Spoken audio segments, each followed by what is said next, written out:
Selamat datang di channel ini. Ayo, belajar pajak bersama kami.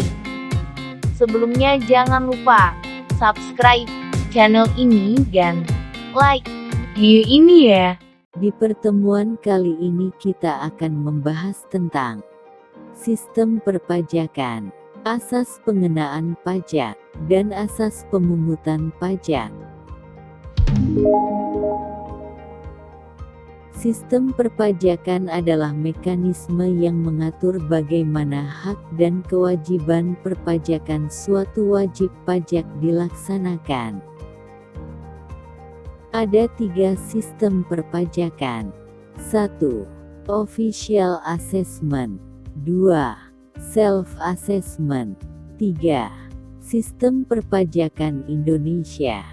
Official Assessment. Menurut sistem perpajakan ini, besarnya pajak yang terutang ditetapkan sepenuhnya oleh institusi pemungut pajak. Wajib pajak dalam hal ini bersifat pasif dan menunggu penyampaian utang pajak yang ditetapkan oleh institusi pemungut pajak. Self-assessment. Menurut sistem perpajakan ini, besarnya pajak yang terutang ditetapkan oleh wajib pajak. Dalam hal ini, kegiatan menghitung, memperhitungkan, menyetorkan dan melaporkan pajak yang terutang dilakukan oleh wajib pajak. Peran institusi pemungut pajak hanyalah mengawasi melalui serangkaian tindakan pengawasan maupun penegakan hukum, pemeriksaan dan penyidikan pajak.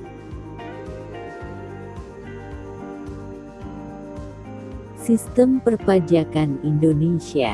Sejak perubahan ketentuan peraturan perundang-undangan perpajakan pada tahun 1983, reformasi perpajakan Indonesia menggantikan peraturan perpajakan yang dibuat oleh kolonial Belanda, Ordonansi PPS 1925 dan Ordonansi PPD 1944. Indonesia telah mengganti sistem pemungutan pajaknya pula dari sistem official assessment menjadi sistem self-assessment. Kepercayaan diberikan kepada wajib pajak untuk menghitung, memperhitungkan, membayar, dan melaporkan sendiri jumlah pajak yang seharusnya terutang berdasarkan peraturan perundang-undangan perpajakan.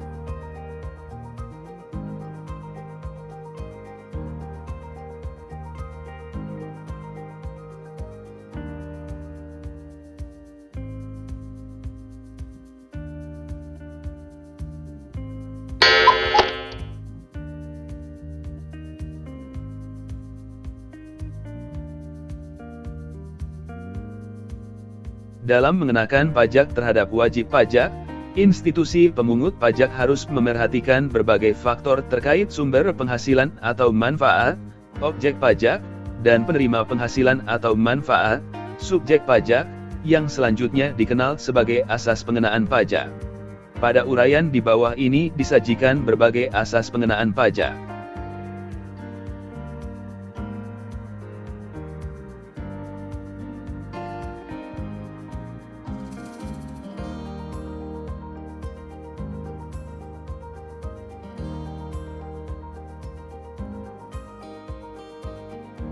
Asas domisili.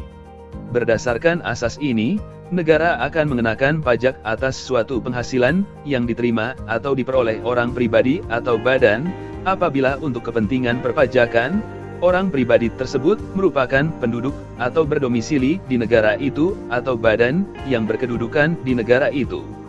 Dalam kaitan ini, tidak dipersoalkan dari mana penghasilan yang akan dikenakan pajak itu berasal. Itulah sebabnya bagi negara yang menganut asas ini, dalam sistem pengenaan pajak terhadap penduduknya akan menggabungkan asas domisili, kependudukan, dengan konsep pengenaan pajak atas penghasilan baik yang diperoleh di negara itu maupun penghasilan yang diperoleh di luar negeri. Asas sumber. Negara yang menganut asas sumber akan mengenakan pajak atas suatu penghasilan yang diterima atau diperoleh orang pribadi atau badan hanya apabila penghasilan yang akan dikenakan pajak itu diperoleh atau diterima oleh orang pribadi atau badan yang bersangkutan dari suatu negara. Dalam asas ini, tidak menjadi persoalan mengenai siapa dan apa status dari orang atau badan yang memperoleh penghasilan tersebut, sebab yang menjadi landasan pengenaan pajak adalah objek pajak yang timbul atau berasal dari negara itu. Contoh, tenaga kerja asing bekerja di Indonesia, maka dari penghasilan yang didapat di Indonesia akan dikenakan pajak oleh pemerintah Indonesia. Asas kebangsaan, nasionalitas, kewarganegaraan. Dalam asas ini, yang menjadi landasan pengenaan pajak adalah status kewarganegaraan dari orang atau badan yang memperoleh penghasilan. Berdasarkan asas ini, tidaklah menjadi persoalan dari mana penghasilan yang akan dikenakan pajak berasal.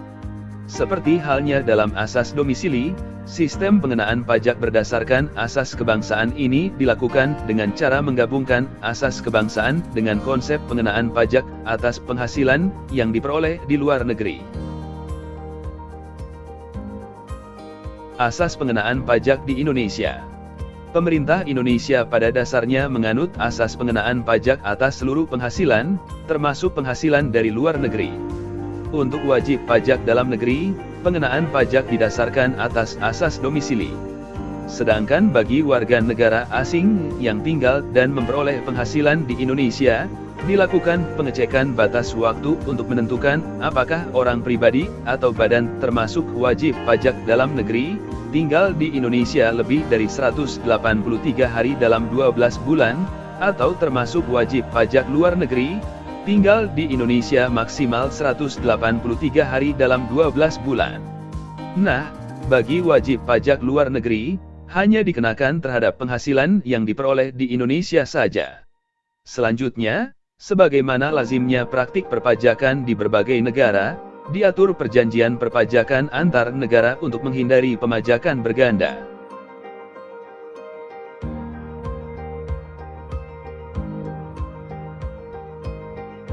Demikianlah telah kita bahas mengenai asas pengenaan pajak. Selanjutnya kita akan membahas tentang asas pemungutan pajak.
Demikianlah pembahasan terkait asas pemungutan pajak menurut beberapa pakar, antara lain Adam Smith, W.J. Langen, dan Adolf Wagner.